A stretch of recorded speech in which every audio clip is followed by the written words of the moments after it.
សួស្តីអ្នកទាំងអស់គ្នាពេលនេះសូមជើញតាមដានរឿង Naruto ជាមួយខ្ញុំបន្តទៀតបន្តពីចប់ការធ្វើតេស្តរបស់លោកគ្រូ Kakashi ហើយពេលនេះក្រុមរបស់ Naruto បានក្លាយទៅជា Ninja Genin ពេញសិទ្ធហើយពួកគេអាចចេញទៅធ្វើការងារនៅខាងក្រៅដើម្បីទទួលបានប្រាក់កម្រៃហើយនិងបទពិសោធន៍ជារៀងរាល់ថ្ងៃតែងតែមានប្រជាជនពីទីជិតទីឆ្ងាយធ្វើដំណើរមកកាន់ភូមិស្លឹកឈើដើម្បីពឹង Hokage ឲ្យជួយធ្វើការងារអីម្យ៉ាងហើយ Hokage ក៏ទទួលធ្វើដែរតែមិនមែន free ទេគឺកាត់លុយតាមទំហំនៃការងារ Hokage បែងចែកការងារតាមកម្រិតនៃគ្រោះថ្នាក់ពី A ដល់ D ហើយធម្មតាគាត់តែងតែចាត់ចែងឲ្យក្រុម Naruto ទៅធ្វើការងារកម្រិត D ដោយសារតែវាមិនសូវមានគ្រោះថ្នាក់មានពេលមួយនោះ Naruto បានបកកាយអត់ចេញទៅធ្វើការងារកម្រិត D ទៀតទេព្រោះគាត់យល់ថាធ្វើការងារស្រួលពេកអត់សូវរីកចម្រើនគាត់សុំ Hokage ដាក់ការងារឲ្យក្រុមរបស់គាត់ឲ្យមានលក្ខណៈរំជើបរំជួលបន្តិចមកកំណត់មួយនឹង Sasuke យល់ស្របជាមួយនឹង Naruto តែ Sakura វិញអត់យល់ស្របទេនៅពេលនោះលោកគ្រូ Kakashi បានខកក្បាល Naruto មកកញ្ញោឃ្លោះកុំឲ្យប្រហើនពេកឲ្យចេះគ្រប់ចាស់តុងខ្លះផងប៉ុន្តែ Naruto នៅតែមិនចោះញោមមិនព្រមចេញទៅធ្វើការងារកម្រិត D ទៀតជាដាច់ខាតដល់ពេលអញ្ចឹងទៅ Hokage ទី3ក៏សម្រេចចិត្តបកគលការងារកម្រិត C ឲ្យក្រុមរបស់ Naruto ធ្វើការងារមួយនឹងគឺតម្រូវឲ្យក្រុមរបស់ Naruto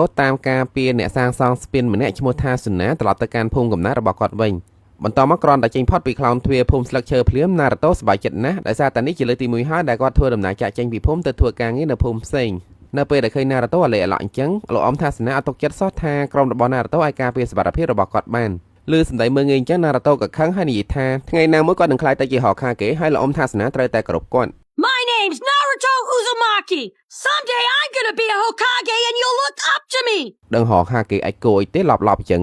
យីមើងងាវម៉េះមើលលោកគ្រូឡើងខ្ញុំទៅបដៅលោកអ៊ំនឹងប្រៅយូអាវពាក់មើលហេណែស្ងៀមប្រាប់ឲ្យថាគេមិនឲ្យវាយអតិថិជនទេបន្តមកនៅពេលដែលពួកគេធ្វើដំណើរនៅតាមផ្លូវស្រាប់តែមាននិនចាពិឃាត2នាក់លោតចេញពីទឹកមកថ្លុកមកវាយប្រហារពួកគេពេលនោះនិនចាទាំង2នាក់នោះបានប្រើច្បាក់ដែកទៅចាប់លោកគ្រូ Kakashi ជាប់បន្តមកទាញបំបីសាកសពគាត់យ៉ាងព្រៃផ្សៃធ្វើឲ្យក្រុមរបស់ Naruto ឃើញហើយមានអារម្មណ៍ថាតក់ស្លុតយ៉ាងខ្លាំងបន្តមកទៀតនិនចាពិឃាតទាំង2នាក់នោះបានសម្ដៅមករក Naruto វិញម្ដងធ្វើឲ្យ Naruto ភ័យខ្លាចណាស់ឡើងគាំងសំណាងល្អដែលនៅពេលនោះ Sasuke បានចូលទៅជួយគាត់តាន់ពេលវេលា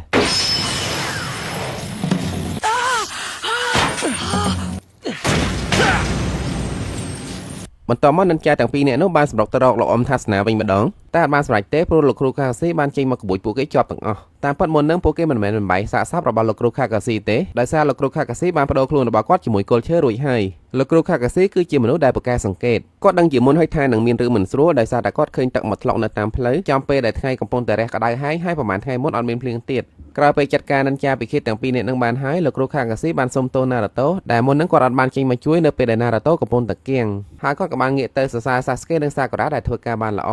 រឿងនេះបានធ្វើឲ្យ Naruto អន់ចិត្តជាមួយខ្លួនឯងយ៉ាងខ្លាំងព្រោះគិតថាខ្លួនឯងអត់បានការអន់ចិត្តជាមួយខ្លួនឯងមកជុំទេងុំ Sasuke ឆ្លៀតមកនិយាយឌឺដល់ដាក់គាត់ទៀត Scaredy cat. នៅពេលនោះលោកគ្រូ Kakashi បានប្រាប់ឲ្យ Naruto នៅឲ្យស្ងៀមដោយសារតែដៃរបស់គាត់បានត្រូវអាវុធពឹសរបស់និនចាទាំងពីរហើយបើសិនជាគាត់នៅតែធ្វើចលនាពឹសនឹងជ្រាបចូលក្នុងបេះដូងរបស់គាត់កាន់តែលឿនហើយអាចសម្លាប់គាត់បាននៅពេលនោះ Sakura បានឲ្យយោបល់ថាពួកគេគួរតែត្រឡប់ទៅភូមិវិញព្យាបាល Naruto សិនហើយលោកគ្រូ Kakashi ក៏យល់ស្របតាមនឹងដែរប៉ុន្តែស្រាប់តែ Naruto ទាញកវិតខ្នៃមកចាក់ដៃខ្លួនឯងដើម្បីបង្ហូរពឹសចេញហើយសច្ចាថាគាត់មិនកំសាកទៀតទេគាត់នឹងជូនលោកអ៊ំថាសនាត្រឡប់ទៅផ្ទះវិញឲ្យទាល់តែបានបន្តមកនៅពេលដែលលោកគ្រូ Kakashi រំរបួសឲ្យ Naruto គាត់ចាប់អារម្មណ៍ថារាងកាយរបស់ Naruto អាចព្យាបាលរបួសដោយខ្លួនឯងបានយ៉ាងឆាប់រហ័សនេះប្រហែលជាមកពី Naruto មានកម្លាំងវិសេសកញ្ជ្រោងកន្ទុយ9នៅក្នុងខ្លួនរបស់គាត់បន្តមកពួកគេបានធ្វើដំណើរបន្តតាមទូកដោយសារតែផ្ទះរបស់លោកអ៊ំថាសនាស្ថិតនៅលើប្រជុំកោះមួយដែលគេហៅថាទឹកដីរលកហើយនៅតាមផ្លូវពួកគេបានឃើញស្ពានមួយសង់មិនទាន់រួចទេដែលស្ពានមួយនឹងលោកអ៊ំថាសនាគឺជាប្រធានវិស្វករនៅពេលនោះលោកគ្រូ Kakashi បានសួរលោកអ៊ំថាសនាថាហេតុអីបានជាមានឃាតករចង់សម្លាប់គាត់ហើយលោកអ៊ំថាសនាប្រាប់ថាអ្នកដែលចង់សម្លាប់គាត់គឺជាប្រធានក្រុមហ៊ុនដឹកជញ្ជូនម្នាក់ដែលមានស្នុកស្ដំឈ្មោះ Gato អាប៉ែ Gato នោះអត់ចង់ឲ្យលោកអ៊ំថាសនាសង់ស្ពានភ្ជាប់ពីកោះទៅកាន់ដីគោកទេដោយសារតែវាប៉ះពាល់ដល់ការរកស៊ីដឹកជញ្ជូនតាមផ្លូវទឹករបស់គាត់អញ្ចឹងហើយទើបគាត់ជួលឃាតករតាមសម្រាប់លោកអ៊ំថាសនាដោយសារអស់ពីលោកអ៊ំថាសនាទៅគ្មាននរណាហ៊ានសាងសង់ស្ពាននឹងតទៅទៀតទ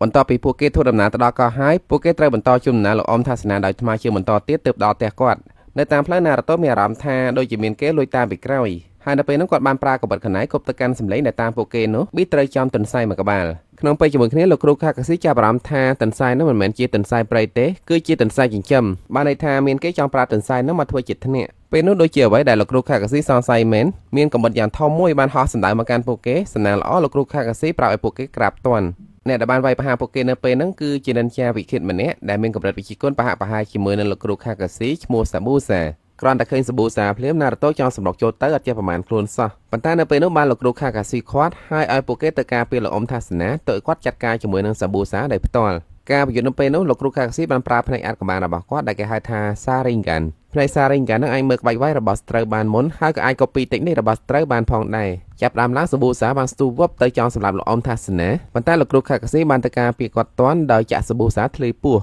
នៅពេលនោះសាប៊ូសាអត់បានហូរឈាមទេហូរទៅទឹកដោយសារតែខ្លួននឹងគឺជាខ្លួន copy តែប៉ុណ្ណោះចំណែកខ្លួនពិតប្រាកដរបស់សាប៊ូសាបានឆ្មក់មកកាប់លោកគ្រូខាកាស៊ីពីក្រោយដាច់ខ្លួនជាពីរចម្លែកណាស់នៅពេលនោះខ្លួនរបស់លោកគ្រូខាកាស៊ីក៏คล้ายទៅជាទឹកដូចគ្នាមូលហេតុគឺដោយសារតែមុននឹងលោកគ្រូខាកាស៊ីបាន copy វិជា water clone jutsu របស់សាប៊ូសាហើយយកវិជានោះមកប្រើជាមួយនឹងសាប៊ូសាវិញនៅពេលនេះលោកគ្រូខាកាស៊ីអាចយកកំបិតមកភ្យង់កសាប៊ូសាប៉ុន្តែមិននឹកស្មានថាម្នាក់ហ្នឹងក៏ជាខ្លួន copy ដែរជាលទ្ធផលលោកគ្រូខាកាស៊ីត្រូវបានសាប៊ូសាចាប់ជាប់ដាក់ចូលទៅក្នុងទឹកហើយក្នុងពេលជាមួយគ្នាសាប៊ូសាបាន copy ខ្លួនមួយទៀតចេញពីទឹកទៅវាយបហាក្រុមរបស់ Naruto ឃើញចឹងលោកគ្រូខាកាស៊ីដឹងថាកូនសិស្សរបស់គាត់មិនអាចទប់ទល់ជាមួយនឹងសាប៊ូសាបានក៏ប្រាប់ពួកគេឲ្យរត់ដោយសារតែខ្លួន copy របស់សាប៊ូសាមិនអាចនៅឆ្ងាយពីខ្លួនពិតប្រាកដបានឡើយប៉ុន្តែនៅពេលនោះសាស្កេដែលក្លាហានជាងគេមិនព្រមរត់ទៅណាជាដាច់ខាតគាត់បានសម្រុកចូលទៅវាយសាប៊ូសាតែត្រូវបានសាប៊ូសាវាយបកមកវិញឡើងខ្ទៀតចំណែក Naruto វិញភ័យខ្លាំងណាស់គិតថាចង់រត់ប៉ុន្តែនៅពេលដែលគាត់បានឃើញស្នារបួសនៅដៃរបស់គាត់ក៏នឹកឃើញដល់ពាក្យសម្បត្តិរបស់គាត់ដែលថាមិនកំសាកទៀតទេដល់ពេលអញ្ចឹងគាត់ក៏សម្រុកចូលទៅប្រយុទ្ធជាមួយនឹងសាប៊ូសាហើយត្រូវបានសាប៊ូសាវាយឲ្យខ្ទៀតដូចគ្នានៅពេលនោះសាប៊ូសាបានសើចចំអកឲ្យពួកគេរួចនិយាយថាកាលពីគាត់អាយុប៉ុនពួកគេគាត់បានឆ្លងកាត់ការសម្លាប់មនុស្សអស់ជាច្រើនអ្នកមកហើយដោយសារតែការប្រឡងធ្វើជានិន្ចានៅភូមិរបស់គាត់គេតម្រូវឲ្យបេក្ខជនរួមចំនួនជាមួយគ្នាទាំងអស់សម្លាប់គ្នារហូតដល់សល់តែម្នាក់ហើយម្នាក់ដែលនៅសល់ចុងក្រោយគឺជារូបគាត់នឹងឯងបន្ទាប់ពីបាននិយាយបន្លាយពួកគេអស់ចិត្តហើយសាប៊ូសាក៏សម្រុកចូលទៅវាយក្រុមរបស់ Naruto ហើយចាប់បាន Sasuke ជន់ទៅនឹងដីចង់សម្លាប់ចោលឃើញអញ្ចឹង Naruto ក៏ប្រើវិជាសាដូខ្លួន Jutsu របស់គាត់ copy ខ្លួនឯងជាច្រើនអ្នកទៅចាប់សង្គ្រោះសាប៊ូសាដើម្បីជួយ Sasuke ប៉ុន្តែអត់បានយូរទេពួកគេត្រូវបានសាប៊ូសាវាយខ្ទៀតទាំងអស់ឆ្លៀតពេលនោះ Naruto បានលូកកាបូបរបស់គាត់យកអាវុធសម្ងាត់មួយគប់ទៅឲ្យ Sasuke ហើយ Sasuke ក៏ចាប់អាវុធសម្ងាត់នោះគប់បន្តទៅកាន់ខ្លួនប្រកបរបស់ Sabusa ដែលកំពុងតែជាប់ដៃចាប់លោកគ្រូ Kakashi ដាក់ឃុំនៅក្នុងទឹកហើយ Sabusa អាចលុតគេចពីអាវុធសម្ងាត់នឹងបានអត់បញ្ហានោះទេមិននឹកស្មានថាអាវុធសម្ងាត់នោះគឺ Naruto ប្រើកាឡាសោះនៅពេលនោះ Naruto បានគប់កាបិតខ្នែងមួយសម្ដៅទៅដៃរបស់ Sabusa បង្ខំឲ្យគាត់ដកដៃចេញពីទឹកដើម្បីជួយរំដោះលោកគ្រូ Kakashi បន្ទាប់ពីរួចពីទឹកហើយលោកគ្រូ Kakashi ក៏ចាប់ផ្ដើមប្រយុទ្ធជាមួយនឹង Sabusa បន្តទៀតការប្រយុទ្ធជាបន្ត Sabusa បានបញ្ចេញក្បាច់ដៃសូត្របាលីដើម្បីហៅអ្នកទឹកឲ្យចេញមកជួយវាយគាត់ហើយឃើញអញ្ចឹងលោកគ្រូ Kakashi ក៏ប្រើផ្នែក Sharingan របស់គាត់ copy តាមUshisaru une itori ushi umatori ne torani ni torani ushi ushi Tori Water style Water dragon jutsu ក្បាច់នេះទឹករបស់ Sabusa នៅពេលនឹងអត់ប្រយោជន៍ទេដោយសារតែ cancel គ្នាជាមួយនឹងក្បាច់នេះទឹករបស់លោកគ្រូ Kakashi បន្តមក Sabusa មិនអស់ចិត្តក៏ចេញក្បាច់ដៃដើម្បីប្រើ super ចុងក្រោយប៉ុន្តែពិតជាអស្ចារ្យណាស់ផ្នែក Sharingan របស់លោកគ្រូ Kakashi អាចមើលដឹងមុនហើយប្រើក្បាច់នឹងបានមុន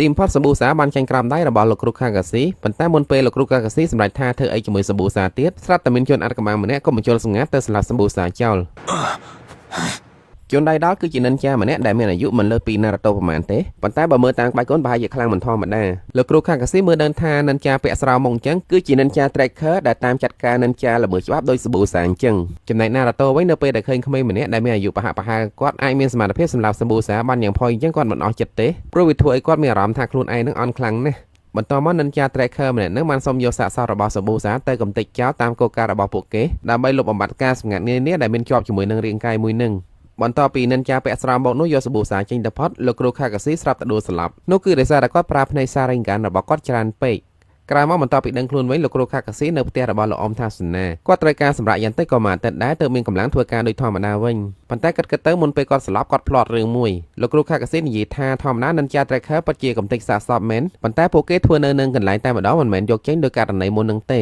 េគាត់សង្ស័យថាជនពាក់ស្រោមមកមុននឹងគឺជាគ្នារបស់សាប៊ូសាមានន័យថានៅពេលនេះសាប៊ូសាមិនទាន់ស្លាប់ឡើយកាត់ទៅមើលសាប៊ូសាវិញពិតជាដោយលោកគ្រូ Kakashi សង្ស័យពិតមែននៅពេលនេះគាត់មិនទាន់ស្លាប់ទេគ្រាន់តែរបួសរបស់គាត់ត្រូវការរយៈពេលប្រហែលជាមួយអាទិត្យដើម្បីព្យាបាលឲ្យបានជាសះស្បើយចំណែកនិន្ចាពាក់ស្រោមមុខដែលបានជួយគាត់គឺជាកូនចៅដ៏ស្មោះស្ម័គ្ររបស់គាត់ឈ្មោះ Haku នឹងមានមុខមាត់ដូចស្រីណាស់ប៉ុន្តែគាត់គឺជាប្រុសនោះទ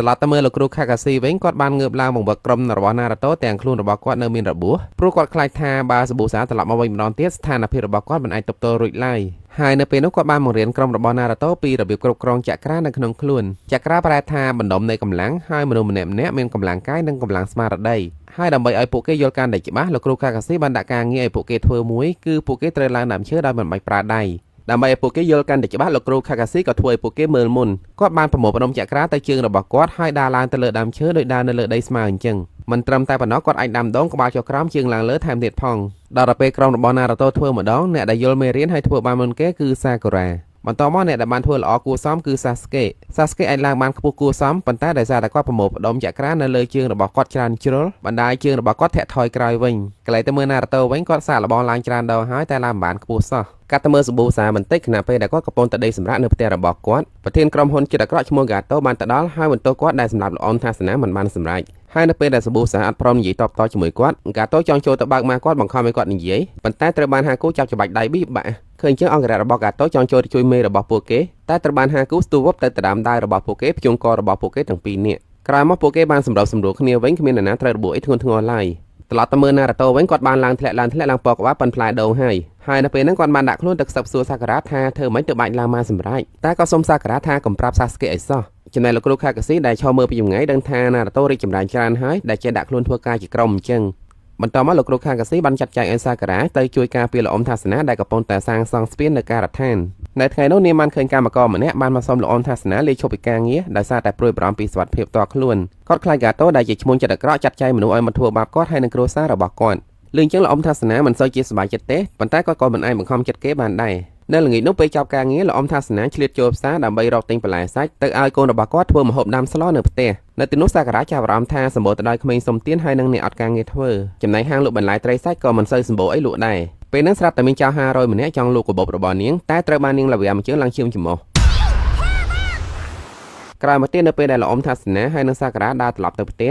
ស្រាប់តែមានដៃមួយមកប៉ះគូរបស់នាងធ្វើឲ្យនាងគិតថាចោលទៀតអីតែតាមពិតមិនមែនទេគ្រាន់តែជាក្មេងសុំទានម្នាក់ដែលមានមុខមាត់គួរឲ្យអាណិតពេលហ្នឹងសាការ៉ាបានឲ្យស្គាល់គ្រាប់មួយចំនួនទៅក្មេងម្នាក់នោះធ្វើឲ្យនាងសប្បាយចិត្តខ្លាំងណាស់លោកអ៊ំថាសនានិយាយថាតាំងពីមានវត្តមានក្រុមហ៊ុនរបស់កាតូនៅទឹកដីនឹងភូមិនឹងគឺមានសភាពអញ្ចឹងឯងក្មេងៗបានខ្លាចទៅជាអ្នកសុំទានចំណែកអ្នកដែលមានកម្លាំងធ្វើការបែរជាអត់ការធ្វើនឹងហើយគឺជាមូលហេតុដែលលោកអ៊ំថាសនាបដិញ្ញាសាងសង់ស្ពានឲ្យរួចព្រោះវាគឺជាក្តីសង្ឃឹមតែមួយគត់របស់ប្រជាជននៅភូមិនឹងត្រឡប់ទៅមើលណារូតូហើយនឹងសាស្កេវិញនៅពេលនេះពួកគេកំពុងតែប្រជែងគ្នាឡើងដើមឈើដោយមិនប្រើដៃអ្នកណាឡើងដល់មុនឈ្នះនៅពេលនោះណារូតូហាក់បីដូចជារីកចម្រើនបានយ៉ាងឆាប់រហ័សដោយសារតែគាត់ទទួលបានមេរៀនពិសេសពីសាការ៉ាកាលពីថ្ងៃមិញដល់ពេលអញ្ចឹងទៅសាស្កេក៏ដាក់ខ្លួនទៅសួរណារូតូឲ្យគ្នាសុំសួរបន្តិចមើលថ្ងៃមិញសាការ៉ាប្រាប់ថាម៉េចខ្លះតាមពិតគឺយើងមិនប្រាប់ធ្វើអីយើង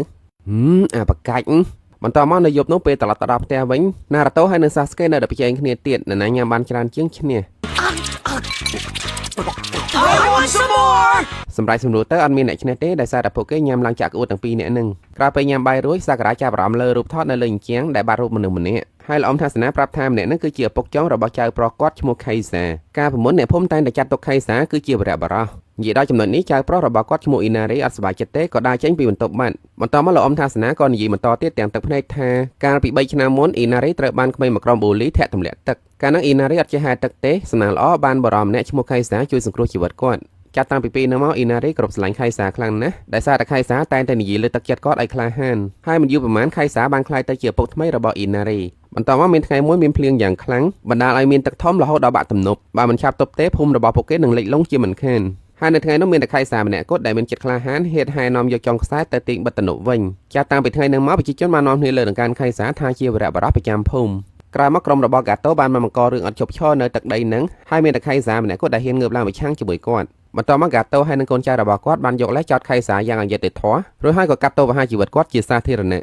ចាប់តាំងពីពេលនឹងមកប្រជាជនទាំងអស់អត់មានអ្នកហ៊ានប្រឆាំងជាមួយកាតូទេចំណែកអ៊ីណារីវិញក៏ខូចចិត្តខ្លាំងណាស់ដែរគាត់លែងមានចំណឿចិត្តលើភាពជាវីរៈបរោះទៀតហើយដោយសារតែភាពជាវីរៈបរោះនឹងហើយទើបប៉ារបស់គាត់ស្លាប់ក្រោយពេលដឹងរឿងអយុត្តិធម៌ទាំងអស់នឹងណារូតូបានឆេះភ្លើងកំហឹងនៅក្នុងចិត្តហើយសច្ចាថាគាត់នឹងបញ្ជាក់ឲ្យគេឃើញថានៅលើโลกនេះពិតជាមានវីរៈបរោះពិតមែនស្អែកព្រឹកឡើងគេបានកាត់ទៅមើលហាគូដែលកំពុងតែបេះថ្នាំនៅក្នុងព្រៃហើយនៅក្បែរនោះណារូតូកំពុងតែដេកលក់យ៉ាងស្កប់ស្កល់ដោយសារតែយប់មិញគាត់ខំប្រឹងហាត់ចក្រាអត់បានសម្រាកហាគូចាំបានថាគឺក្រុមរបស់ណារូតូនឹងហើយដែលចង់សម្លាប់មេរបស់គាត់កាលពីថ្ងៃមុនដល់ពេលអញ្ចឹងគាត់ក៏ដើរទៅជិតណារូតូចង់ច្បាច់កូនណារូតូសម្លាប់ចោលតែប្រហែលជាមិនដាច់ចិត្តក៏បែរទៅជិតដាស់ណារូតូឲ្យភ្ញាក់វិញពេលភ្ញាក់ឡើងណារូតូឃើញហាគូស្អាតដូចស្រីក៏ហៅគាត់ថា sister ហើយនិយាយពីនេះនោះបោបាច់ជាហោហែគាត់និយាយថាការគាត់ដេកលក់ដូចស្លាប់នឹងមកប្រយុទ្ធមិនគាត់ហាត់ក្បាច់កូនអស់កម្លាំងពេកពេលហ្នឹងហាគូបានសួរណារូតូថាណារូតូខំប្រឹងហ្នឹងគឺដើម្បីខ្លួនឯងឬក៏ដើម្បីអ្នកដទៃធ្វើឲ្យណារូតូក្តៀនយោបល់ព្រោះគាត់ក៏អត់ដឹងដែរក្រោយមកមុនពេលបែកគ្នាហាគូបានប្រាប់ណារូតូថាកុំហៅគាត់ថា sister អីដោយសារតែគាត់ជាប្រុសទេសាហ្មងខំតលួយក្រាស់តាមពិតដោះកុយដូចគ្នាសោះ នៅផ្ទះលោកអ៊ំថាសនានៅវិញគេឃើញណារូតូទៅញ៉ាំអាហារពេលព្រឹកទេហើយសាការ៉ាបានសន្និដ្ឋានថាណារូតូច្បាស់ជាទៅសង្ងំហាត់ចក្រាពេញមួយយប់នៅក្នុងព្រៃតែម្នាក់ឯងលោកគ្រូខាកាស៊ីនិយាយថាការប្រើចក្រាច្រើនជ្រុលអាចបណ្ដាលឲ្យមានគ្រោះថ្នាក់ដល់ជីវិតលើចឹងសាស្កេក៏មានការព្រួយបារម្ភពីណារូតូដែរប៉ុន្តែគាត់មករើហើយនិយាយថាអាមួយនោះប្រហែលជាងាប់ក្នុងព្រៃបាត់ហើយមើលទៅនិយាយហើយគាត់ក៏ចេញទៅរកណារូតូពេលទៅដល់ឃើញណារូតូអត់អីសាស្កេក៏ចូលទៅខោក្បាលគាត់មកកញ្ញល់ខ្លួនដោយសារគាត់អត់ញ៉ាំអាហារពេលព្រឹកឥឡូវជាព្រួយបារម្ភពីគេទៀតអាបកាច់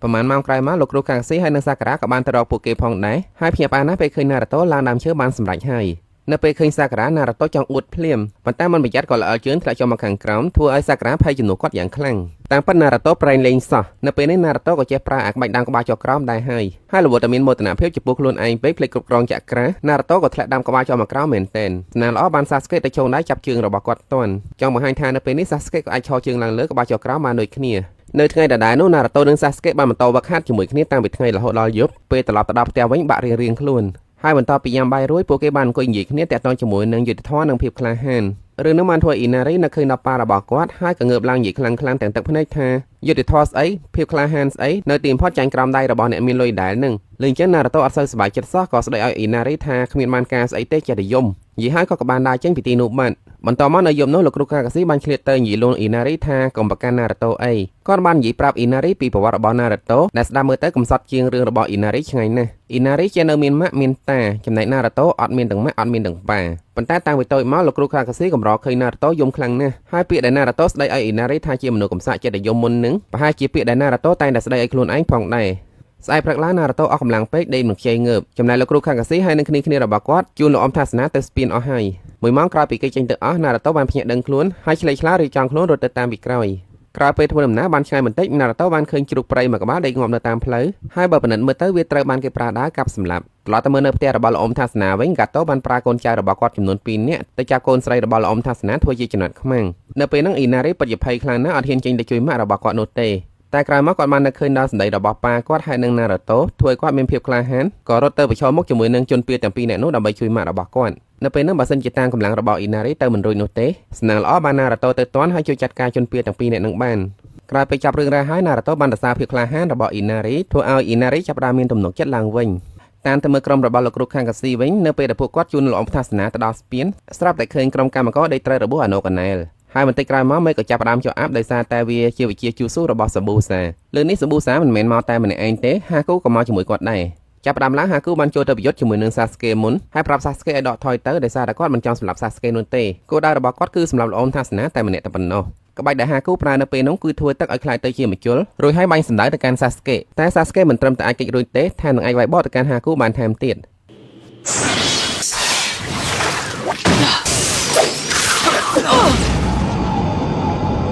ការប្រយុទ្ធបន្តទៀតហាគូបានប្រើតិចនិកមួយដែលគេហៅថា Crystal Eye Mirror បង្កើតផ្ទាំងទឹកកកជាច្រើនទៅព័ទ្ធជុំវិញសាស្កេបន្តមកទៀតហាគូបានដើរចូលទៅក្នុងកញ្ចក់មួយផ្ទាំងប៉ុន្តែសាស្កេបានមើលឃើញរូបរបស់ហាគូនៅលើកញ្ចក់គ្រប់ផ្ទាំងតែម្ដងរូបរបស់ហាគូទាំងអស់នោះមិនមែនគ្រាន់តែជាស្មៅនោះទេមួយផ្ទាំងសិតអាចគប់បញ្ចូលទៅវាយប្រហារសាស្កេបានទាំងអស់ទោះបីជាសាស្កេចង់កិច្ចទៅណាក៏កិច្ចអត់រួចដែរពេលឃើញសាស្កេកំពុងតែមានគ្រោះថ្នាក់អញ្ចឹងលោកគ្រូខាកាស៊ីចង់ចូលទៅជួយតែសាប៊ូសាបានទៅពាំងហើយគម្រាមថាបើសិនជាលោកគ្រូខាកាស៊ីចូលទៅគាត់នឹងសម្លាប់លោកអ៊ំថាសនានិងសាការ៉ាចោលស្នាល្អដែលណារូតូមកដល់ហើយគប់ផ្កាយសូរខិនទៅត្រូវចំហាគូឲ្យធ្លាក់ចេញពីផ្ទះនគរមកវិញឃើញចឹងសាប៊ូសាក៏គប់អាវុធសម្ងាត់ទៅសម្លាប់ណារូតូចោលប៉ុន្តែហាគូបានគប់បញ្ចូលរបស់គាត់ទៅរារាំងដោយសារតែគាត់ចង់ចាត់ការណារូតូដោយផ្ទាល់ចំណែកសាស្កេវិញឆ្លៀតពេលហាគូកំពុងតែភ្លេចខ្លួនគាត់ចង់ឆ្លៀតគប់អាវុធសម្ងាត់ទៅសម្លាប់ហាគូចោលតែហាគូគេចទាន់បន្តមកដើម្បីកុំឲ្យសាស្កេប្រហើនទៀតហាគូបានដើរចូលទៅក្នុងផ្ទះនគរវិញដើម្បីបដៅសាស្កេចេញសិនរួចហើយចាំចាត់ការណារូតូតាមក្រោយដោយសារតែមានចិត្តចង់ជួយសាស្កេណារូតូក៏លូនចូលទៅក្នុងទីនោះផងដែរយីអាឡប់នេះហើយចូលមកធ្វើអីចាំវាយពីក្រោយទៅឈ្នះហើ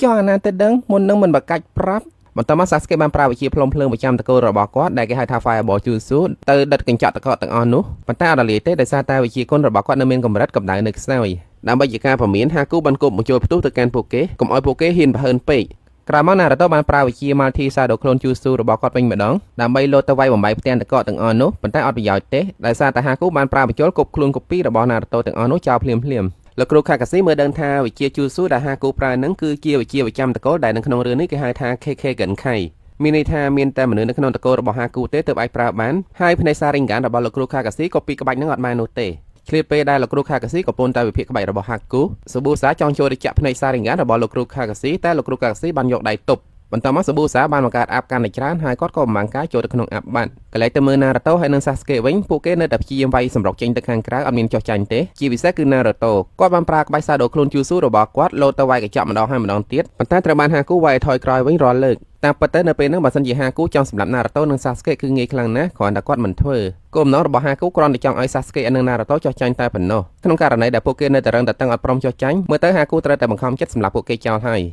ការវាយប្រហារនៅពេលហ្នឹង Naruto ត្រូវរបួសធ្ងន់ជាងក៏ដួលស្លាប់មុនចំណែក Sasuke វិញគាត់អាចគេចពីមជ្ឈរបស់ហាគូបានច្រើនគួរសមមូលហេតុគឺដោយសារតែ Sasuke ក៏មានផ្នែក Sharingan ដោយលោកគ្រូ Kakashi ដែរគ្រាន់តែនៅកម្រិតខ្សោយហើយសូមឡើងម្ដងទៀតផ្នែក Sharingan ហ្នឹងអាចមើលក្បាច់វាយរបស់ស្ត្រូវដឹងមុនពេលហ្នឹងហាគូក៏ដឹងខ្លួនដែរថាបើសិនជាគាត់នៅតែបន្តប្រយុទ្ធជាមួយនឹង Sasuke ទៀតអាចនឹងចាញ់ព្រោះកន្លងមកគាត់បានប្រើចក្រាអស់ច្រើនហើយណាមួយនៅពេលនេះ Sasuke បាន awaken ផ្នែក Sharingan របស់គាត់ទៀតអញ្ចឹងបើសិនជាគាត់គប់បញ្ចូលសម្ដៅទៅកាន់ Sasuke ទៀតក៏អត់ត្រូវដែរមានតែគប់សម្ដៅទៅកាន់ Naruto សង្ឃឹមថា Sasuke នឹងចូលទៅជួយហើយវាដូចអ្វីដែលហាគូគិតទុកពិតមែនគឺ Sasuke បានចូលទៅជួយរងបញ្ចូលជំនួយ Naruto បណ្ដាលឲ្យគាត់ត្រូវរបួសយ៉ាងដំណំពេលហ្នឹង Naruto បានភ្ញាក់ដឹងខ្លួនមកវិញល្មមហើយពេលឃើញ Sasuke រងបញ្ចូលជំនួសគាត់អញ្ចឹងគាត់ក៏សួរថាហេតុអីតាំងពីដើមមក Sasuke ហើយនឹងគាត់មិនសូវជាត្រូវគ្នាទេហេតុអីបានជាពេលនេះ Sasuke សុកចិត្តមកស្លាប់ជំនួសគាត់ទៅវិញហើយ Sasuke ឆ្លើយថាគាត់ក៏អត់ដឹងដែរគឺខ្លួនរបស់គាត់ទាញទៅអញ្ចឹងដោយអូតូម៉ាទិកនិយាយឲ្យ Sasuke ក៏ដួលស្លាប់នៅក្នុងដៃរបស់ Naruto តែម្ដងការស្លាប់របស់ Sasuke បានធ្វើឲ្យ Naruto កើតទុក្ខហើយនឹងមានកំហឹងក្នុងចិត្តយ៉ាងខ្លាំងបណ្ដាលឲ្យចក្រារបស់បិសាចកញ្ជ្រោងកន្ទុយ9បានហៀចេញមកគ្រប់គ្រងរាងកាយរបស់គាត់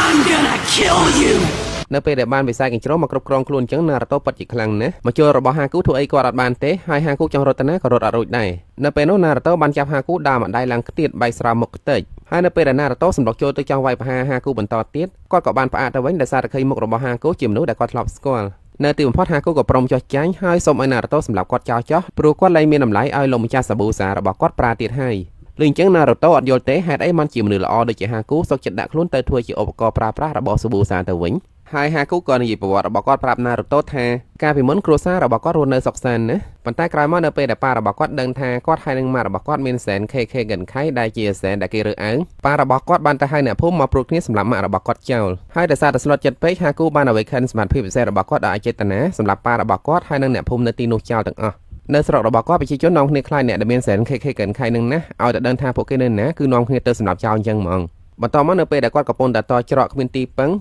គឺសាប៊ូសានឹងហើយជាអ្នកយកគាត់ទៅចិញ្ចឹមអញ្ចឹងហើយទើបចាត់តាំងពីពេលហ្នឹងមកក៏សុកចិត្តបម្រើសាប៊ូសាអត់មានងាករេទេចាត់ទុកថាខ្លួនឯងហ្នឹងគឺជាឧបករណ៍ប្រើប្រាស់ឬក៏ជាអាវុធរបស់សាប៊ូសាពេលនេះដោយសារតែគាត់វាយចាញ់ Naruto អញ្ចឹងបានន័យថាឧបករណ៍ប្រើប្រាស់មួយហ្នឹងប្រើលែងកើតហើយអញ្ចឹងហើយទើបគាត់ចង់ឲ្យ Naruto សម្លាប់គាត់ចោលកាត់ទៅមើលការប្រយុទ្ធរវាងលោកគ្រូ Kakashi ហើយនិងសាប៊ូសាវិញលោកគ្រូ Kakashi បានជប់ឆ្កែនិនចា 4-5 ក្បាលឲ្យចេញមកតាមហិតក្លិនរកសាប៊ូសាហើយខាំសាប៊ូសាឲ្យជាប់កុំឲ្យរត់ទៅណាមូលហេតុដែលឆ្កែអន់នឹងហិតដឹងថាសាប៊ូសានៅណាគឺដោយសារតែកំបិតរបស់សាប៊ូសាមានជាប់ឈាមរបស់លោកគ្រូ Kakashi នៅចាំអត់មុននឹងនៅពេលដែលសាប៊ូសាយកកំបិតចង់ចាក់ផ្នែក Sharingan របស់លោកគ្រូ Kakashi លោកគ្រូ Kakashi បានយកដៃរងបន្ទាប់ពីចាប់សាប៊ូសាជាប់ហើយលោកគ្រូ Kakashi បានប្រើក្បាច់បាតដៃរន្ទះកំបិតវិឃាតដែលជាភាសាអង់គ្លេសគេហៅថា Lightning Blade ទៅប្រហារជីវិតរបស់សាប៊ូសាចោលនៅពេលនោះលោកគ្រូ Kakashi វាយមិនតាន់ដល់សាប៊ូសាផងស្រាប់តែហាគូចូលខ្លួនមករងជំនួសឃើញចឹងហើយសាប៊ូសាដកមានអាណិតហាគូអីបន្តិចទេបែរជាទាញកំបិតចង់កាប់ទាំងលោកគ្រូ Kakashi និងហាគូទៅជាមួយគ្នាចំណែក Naruto វិញពេលឃើញសាប៊ូសាអត់ចិត្តពេកអញ្ចឹងគាត់ពិតជាចង់ចូលទៅចាត់ការសាប៊ូសាចោលណាតែលោកគ្រូ Kakashi បានខាត់ទៅឲ្យគាត់ជាអ្នកចាត់កា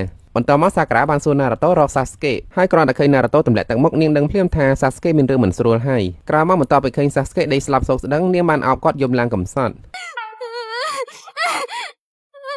ត្រឡប់ទៅមើលការប្រយុទ្ធរវាងលោកគ្រូ Kakashi ហើយនិងសាប៊ូសាបន្តទៀតនៅពេលនេះលោកគ្រូ Kakashi បានប្រើកាំបិតខ្នែចាក់ដៃរបស់សាប៊ូសាឲ្យពិការអស់មួយខាងហើយប៉ុន្តែទោះជាអញ្ចឹងក៏ដោយក៏សាប៊ូសានៅតែមិនព្រមចោះចាញ់ហើយសម្រុកចូលទៅប្រយុទ្ធជាមួយនឹងលោកគ្រូ Kakashi បន្តទៀតក្រោយមកត្រូវបានលោកគ្រូ Kakashi ចាក់ឲ្យពិការដៃទាំងសងខាងនៅពេលនឹងផងដែរឈ្មោះចិត្តអាក្រក់ឈ្មោះកាតូបាននាំបាក់ពួករបស់គាត់ទៅដល់ល្មមគាត់និយាយថាគាត់អត់ជួលសាប៊ូសាឲ្យធ្វើការឲ្យគាត់ទៀតទេដោយសារតែសាប៊ូសានឹងស៊ីថ្លៃពេកហើយធ្វើការឲ្យគាត់អត់កើតទៀតមានន័យថានៅពេលនេះសាប៊ូសាលែងជាស្ត្រូវរបស់លោកគ្រូ Kakashi ទៀតហើយដោយសារតែគាត់អត់ចាំបាច់តាមសម្រាប់លោកអ៊ំថាសនាទៀតទេបន្ទាប់មកកាតូបានឃើញសាកសពរបស់ហាគូដេកស្លាប់នៅលើស្ពានក៏នឹកឃើញថាគឺហាគូនឹងហើយដែលច្បាច់ដៃគាត់ប៊ីបាក់កាលពីថ្ងៃមុនដល់ពេលអញ្ចឹងគាត់ក៏ទាត់សាកសពរបស់ហាគូលេងដើម្បីរំសាយកំហឹងធ្វើឲ្យ Naruto ខឹងខ្លាំងណាស់ក៏ចង់សម្រុកចូលទៅតែលោកគ្រូ Kakashi បានខាត់ដោយសារតែកាតូមានគ្នាច្រើន នៅពេលនោះណារ៉ូតូបានស្ដីឲ្យសាប៊ូសាខ្លាំងៗថាហេតុអីបានជាលោកឯងឈរមើលធ្វើដូចអត់ឃើញអញ្ចឹងនោះគឺជាហាគូដែលធ្លាប់រស់នៅជាមួយនឹងលោកឯងរាប់ឆ្នាំមកហើយប៉ុន្តែសាប៊ូសាបាននិយាយថានេះគឺជាលួចធ្វើការរបស់និនចាស៊ីណូប៊ីដូចជាគាត់ច្បាប់របស់និនចាស៊ីណូប៊ីគេមិនឲ្យប្រើមនោសញ្ចេតនាមកលាយឡំជាមួយការងារទេណាមួយហាគូបានព្រមព្រៀងសុកចិត្តធ្វើជាអាវុធរបស់គាត់អញ្ចឹងហើយទៅគាត់ចាត់ទុកហាគូជាឧបករណ៍ប្រើប្រាស់តែប៉ុណ្ណោះទោះជាសាប៊ូសានិយាយចឹងក៏ដោយក៏ណារ៉ូតូមិនជឿទេថាសាប៊ូសាគ្មានមនោសញ្ចេតនាជាមួយហាគូអីសូម្បីតែបន្តិច You just toss him aside like he was nothing. សម្ដីរបស់ណារ៉ូតូនៅពេលហ្នឹងបានចាក់ចូលជ្រៅទៅក្នុងកៅអៅបេះដូងរបស់សាប៊ូសាបណ្ដាឲ្យគាត់ទប់លែងជាប់ក៏ស្រក់ទឹកភ្នែកបន្ទាប់មកសាប៊ូសាបានខាំផ្ដាច់កណាត់រមុខរបស់គាត់ចេញហើយប្រាប់ណារ៉ូតូឲ្យបោះកបិតកណៃឲ្យគាត់មួយរួចហើយគាត់ក៏ពំកបិតកណៃនោះទៅដេញចាក់សម្រាប់កាតូរហូតតបានសម្រេច Take him down now!